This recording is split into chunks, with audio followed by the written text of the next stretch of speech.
Veamos el priming de malaria. Veamos este caso clínico. Me dicen de un paciente que hace 2 semanas estuvo en la selva.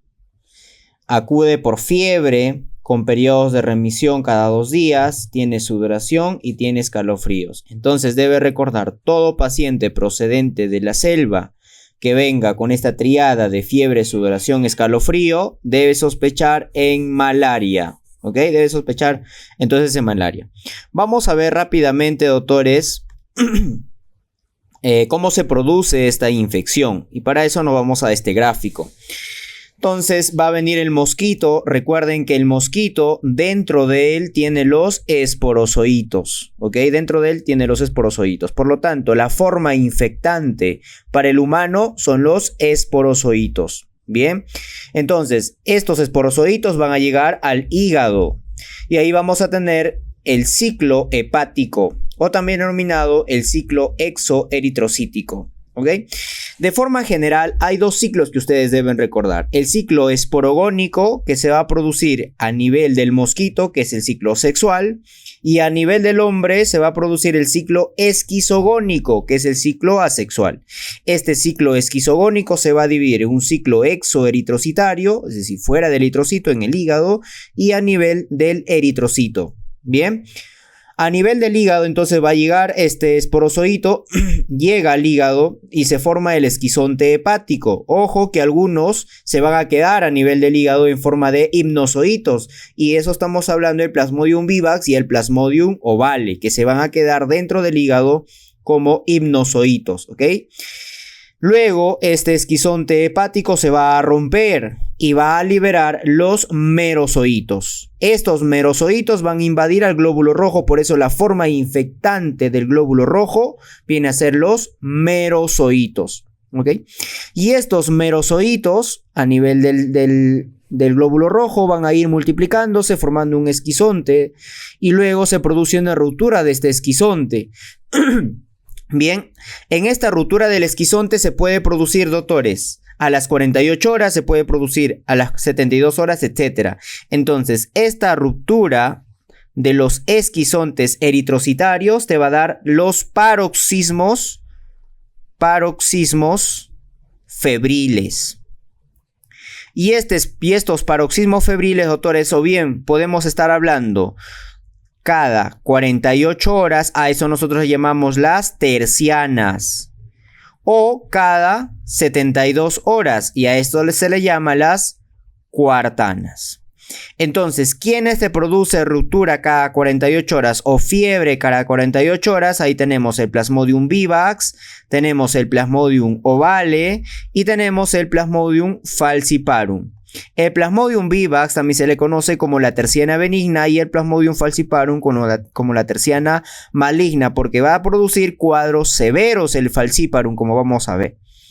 Y las cuartanas, es decir, cada 72 horas, se va a producir por el malariae, por el Plasmodium malariae. ¿Ok? Entonces, esas fases se van a producir de acuerdo a la ruptura del eritrocito. Pero hay gametocitos a este nivel. Y esos gametocitos, doctores, esos gametocitos van a estar dentro del humano, ¿no es cierto? Viene el mosquito y lleva los gametocitos. Entonces repasamos. La forma infectante para el hombre son los esporozoitos. La forma infectante para el glóbulo rojo son los merozoitos. La forma infectante para el mosquito son los gametocitos. Y habíamos mencionado que en el mosquito es que se va a producir el ciclo esporogónico. ¿Ok? El ciclo esporogónico. ¿Y cuál viene a ser ese vector, doctores? El Haemophilus. El Anopheles hembra. ¿Ok? El Anopheles hembra. Entonces, debemos recordar, para eso te muestro esta mnemotecnia, es mi gameto. En ese orden. Esporozoito, forma infectante para el hombre.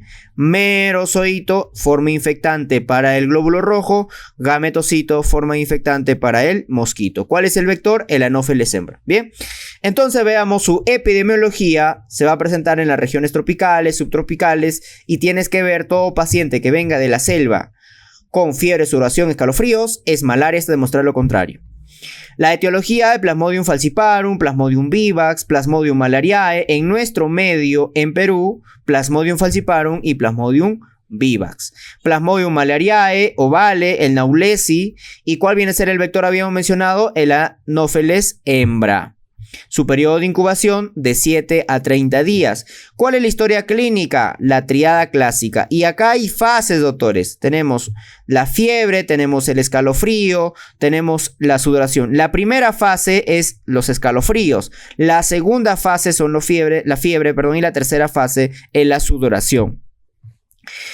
El falciparum, habíamos mencionado que se conoce como terciana maligna, el vivax, terciana benigna, el malariae te va a producir la cuartana. Además, te producen una disminución de las plaquetas, anemia hemolítica, ictericia. La ictericia, doctores, es un signo de gravedad de la malaria. Además, alucinaciones, alteración de conciencia, es decir, compromiso neurológico, eso hablamos de una malaria cerebral. ¿Y quién es el más frecuente que te ocasiona una malaria cerebral? El Plasmodium falciparum. ¿Por qué habíamos mencionado? Porque tiene un fenómeno que se denomina la citoadherencia, y esta citoadherencia te va a producir una obstrucción microvascular. ¿Ok? Por eso habíamos mencionado que Plasmodium falciparum se asocia a cuadros graves. ¿Ok? A cuadros graves. Además, te puede producir shock, te puede producir sangrado, síndrome de estrés respiratorio, etc. El Plasmodium falciparum. Entonces, acuérdate de la citoadherencia que te produce el Plasmodium falciparum. Bien, el diagnóstico, ¿cómo lo vamos a hacer? ¿Cuál es el gol estándar que varias veces viene en tus preguntas de examen? La gota gruesa. Ese viene a ser el gol estándar. El frotis es el más específico. ¿Por qué? Porque te permite diferenciar si es que es un vivax, si es que es un ovale, porque ahí vas a observar, por ejemplo, los gametocitos. El gametocito del Plasmodium falciparum en el frotis se observa en forma de banana. Ya, ese no va a ser pregunta de examen. El Plasmodium falciparum, el gametocito se observa en forma de banana. También IFI, ELISA, PCR, obviamente es el más sensible y el más específico, un 99%.